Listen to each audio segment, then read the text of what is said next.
안녕하십니까? 2022년 1월 28일 금요일 인도네시아 헤드라인 시작합니다. 첫 번째 소식입니다. 인도네시아 코로나19 확진자가 총 428만 9,305명으로 늘어났으며 이 중 사망 14만 4,227명, 완치 412만 4,211명으로 집계되어 3.4%의 치사율을 보이고 있습니다. 인도네시아의 코로나19 1일 확진자 수는 3,000명 수준에서 증가세를 보이고 있습니다. 보건부는 인도네시아에서 오미크론 변이 바이러스로 인한 사망자가 2명 발생했다고 발표하였습니다. 사망 사례 중 1명은 지역 간 전염으로 감염된 것이며 코로나 예방접종을 받지 않은 64세 남성입니다. 감염 후 찌푸따의 사리아시 병원에서 입원 중 사망하였습니다. 다른 한 건은 외국인 여행자이며 54세 여성입니다. 사망자는 예방접종을 2회 맞은 상태이지만 동반한 기저질환이 많은 것으로 알려졌습니다. 감염 후 술리안티 사로소 병원에서 입원 중 사망하였습니다. 한편 보건부 대변인은 사망 사례를 보고하며 코로나19 백신 접종이 효과가 있다고 밝혔습니다. 백신 접종 후 얻는 T세포 반응이 코로나에 감염되더라도 면역성을 제공해주기 때문에 중증률과 사망률을 낮춘다고 말하였습니다. 오미크론 변이 바이러스 감염 수가 25일 기준 1,600건에 도달하였습니다. 보건부 대변인은 오미크론 감염 사례의 증가가 전 세계적인 추세이며 정부는 델타 변이 감염 속도보다 빠르게 치솟을 것이라고 예상하고 있다고 밝혔습니다. 다만 오미크론 감염 사례는 빠르게 치솟은 것과 같이 빠르게 가라앉으며 입원 및 사망률이 매우 낮다고 전하였습니다.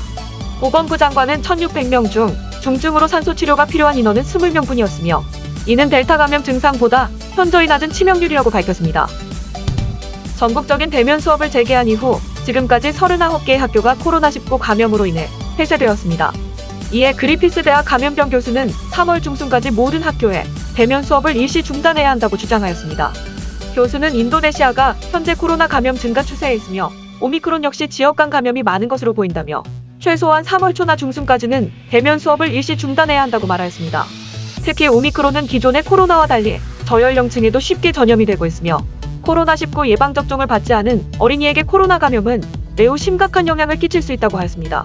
다만 교수는 대면 수업 폐쇄는 지역별 위험도 평가에 따라 진행하면 된다고 조언하였습니다.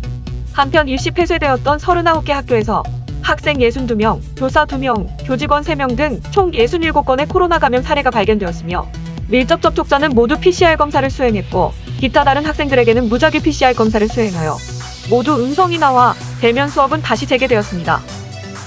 투자조정부 장관은 코로나19가 다시 급증하고 있지만 정부는 긴급 사회적 제한을 발동하여 지역 간 폐쇄를 할 계획은 없다고 발표하였습니다.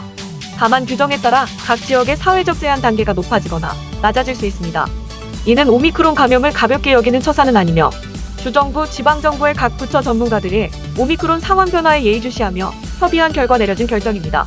다만 모든 국민들이 코로나 예방접종을 서둘러 주기를 바랬으며 정부는 의료 시스템이 오미크론에 직면할 준비가 되었는지 반복해서 검토하고 있다고 말하였습니다. 다음 소식입니다. 조코위 대통령은 세계경제포럼이 주최한 다보스 어젠다 2022의 화상연설에서 세계보건기구는 코로나19 대응에 한계를 보여줬다며 코로나 백신 국제 프로그램 코백스는 임시 방편에 불과할 뿐 연구 대책이 필요하다고 말했습니다. 이어 국제통화기금과 같은 형태의 새 보건기구를 원한다며 이를 통해 해외여행 시 표준화된 보건규약을 만들고 세계보건 비상사태 대응 자금과 백신, 의약품, 의료기기 조달과 배분을 관장하게 한다는 구상을 내놨습니다. 특히 팬데믹 대응을 위한 특허 관리와 기술 접근성, 의료기기 및 의약품 생산에 대한 투자 등 현지 제조 역량 측면에서 개발도상국에 힘을 실어주고자 한다고 밝혔습니다. 또한 조코위 대통령은 인도네시아가 올해 G20 의장국을 맡는 동안 세계 주요 경제국들이 새 보건기구 계획에 상호 합의하길 바란다며 이를 위한 자금 지원이 글로벌 보건 시스템 취약성에 따른 손실보다 훨씬 적다고 강조했습니다. 이어 G20 의장으로서 코로나19로부터 각국의 경제 회복을 돕기 위한 국제 협력과 포괄성을 강화하기를 원한다고 말했습니다. 한편 올해 10월 30, 31일 발리에서 G20 정상회의를 개최하는 인도네시아는 이번 정상회의 주제를 함께 회복, 더 강한 회복으로 정했습니다.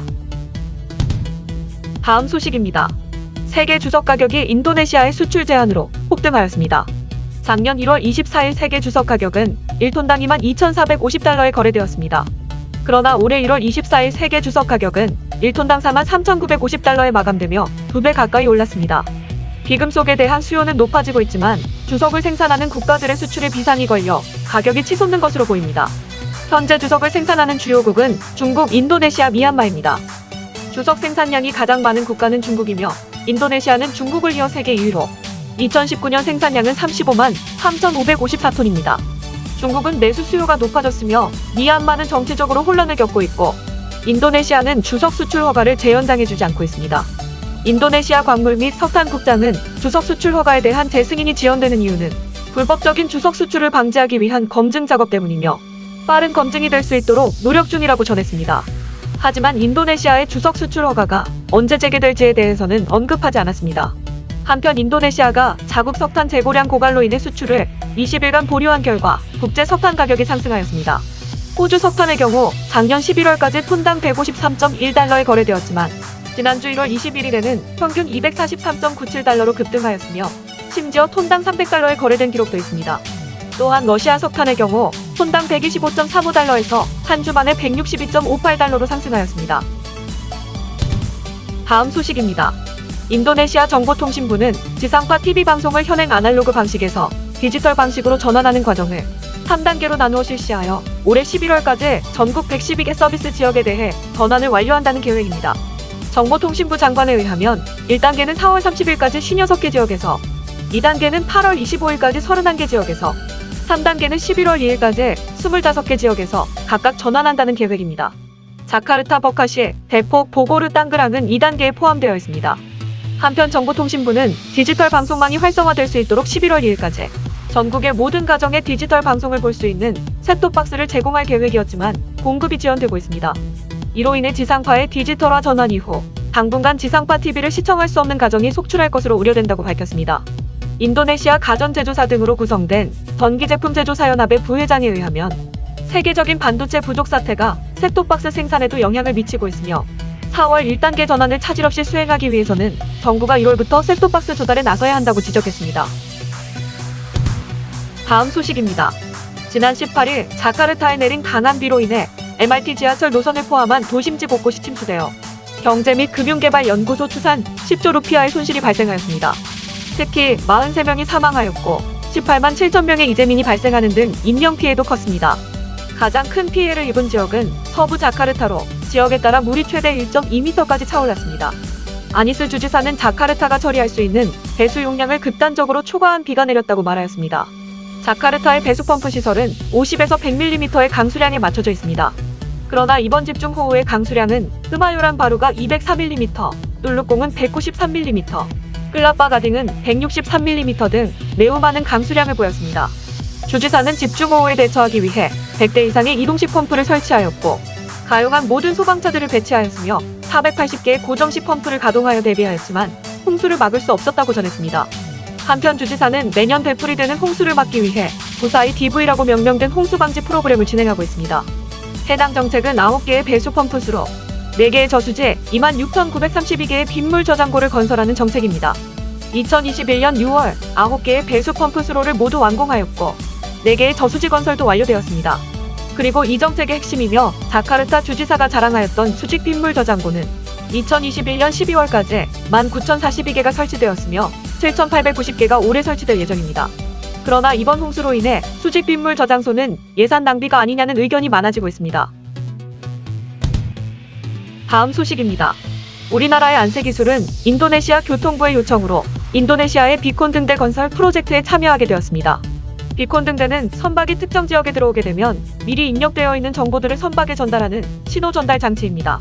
해당 기술을 통해 선박은 현재 자신의 정확한 위치를 알 수 있으며 해당 해안의 특정 위험 지역이나 특이사항 등을 비콘 등대로부터 전달받을 수 있습니다. 교체 또는 건설 작업에 들어갈 등대는 인도네시아 전역의 8개의 비콘 컨트롤 타워와 95개의 비콘 등대이며 사업 규모는 약 704만 달러, 작업 기간은 34개월로 2024년 10월까지입니다. 인도네시아 교통부 장관은 안새기술 컨소시엄이 인도네시아 전역의 20개 항법구역에서 비콘 타워와 비콘 등대의 건설 및 교체를 수행할 것이라고 밝혔습니다. 해상교통국장은 인도네시아 해안가에는 모두 3,088개의 비콘 관련 시설들을 보유하고 있지만 해안선의 길이와 비교했을 때 73.38%에 불과하다고 밝혔습니다. 그러나 부족한 비콘 시설임에도 불구하고 현재 해안가 운행 안전도 조사에서는 96.7%의 신뢰도를 얻고 있습니다. 해상교통국장은 이번 비콘 등대 교체 시기를 통해 인도네시아에서 운송의 안전과 보안이 보장될 것이라고 말하였습니다. 한편 서명식에는 컨소시엄 대표, 한국수출입은행 건설 플랜트 팀장, 교통부 사무총장, 감사관 등이 참석하였습니다. 다음 소식입니다. 자카르타 경찰청은 늘어나는 불법 모터사이클 경주를 줄이기 위한 목적으로 제1회 스트리트 레이싱을 개최하였습니다.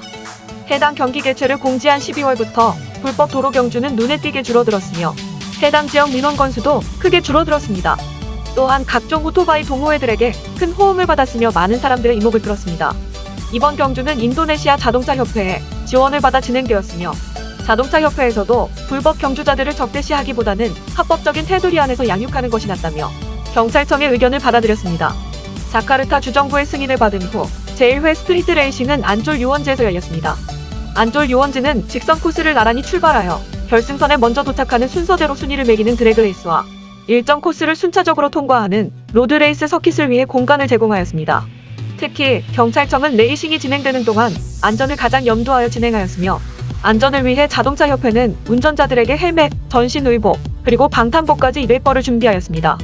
모터사이클 경주 선수는 350명만 한정하여 받았으며 안전을 위한 진행 요원은 500명이 배치되었습니다.